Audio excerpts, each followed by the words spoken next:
Have you ever had that experience where you've had a pretty rough day, you come home and you sit down on the couch at night after everyone's gone to bed and you have vice of choice? So what I'm meaning here is I'm going to use myself obviously for an example, and Tim Tams, because we all know I love Tim Tams. So let's say I've had a really busy day. I've been at work, I've done a full day's shift, I've done the commute, and I've come home, and then I've had to do all the things that you have to do in mum life, and I've finally got the kids to bed, and it might be 8 o'clock, 8:30 at night, and I sit down and open a bag of Tim Tams and have that moment where you just think, finally, right? I can just sit, have my Tim Tams and enjoy and relax and probably turn on the TV or read my book, what have you. What I'm doing there in that moment is giving all of the power to the Tim Tams. I'm not really being all that mindful about where that fits in or what's happening for me or what stress it's going to alleviate for me.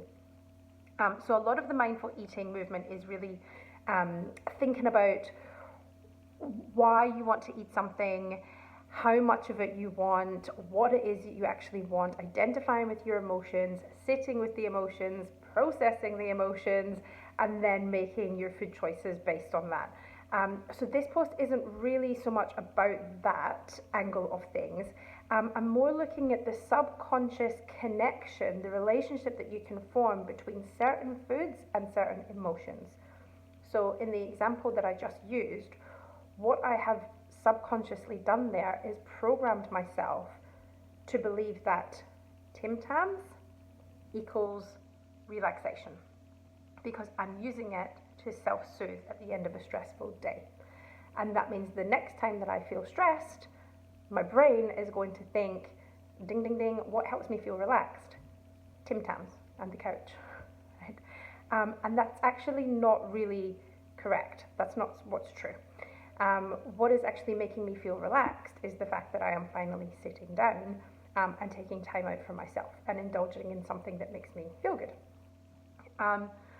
So to avoid that happening, what I really could do throughout the day is take microseconds of self-care. And I know I've spoken about this a lot, but really small things to make me feel connected to me, to make me feel like I'm doing my self-care, that I'm relaxing. Starting my day with meditation, that just works for me. Using hand cream in between sessions when I'm counselling, another great tactic that I find really useful is a sensory, calming, grounding experience, and the scent then kind of gives me that kind of blank canvas when I go into my next client. Sitting down again, right? Like that's where all the power was going at the end of the day. So when you just take a moment to sit down, even if it's only for 20 seconds, if you can get in 5 minutes, great. But even if it's only for 20 seconds, to sit and relax. And then at the end of the night, when you have that crash and burn feeling and you reach for whatever your vice of choice is, you can still go ahead with that all completely guilt-free, but you're undoing the association between the relaxation and the vice of choice. So that next time you feel immediately stressed, the first thing that doesn't come to mind is your vice. The first thing that comes to mind is your coping strategies.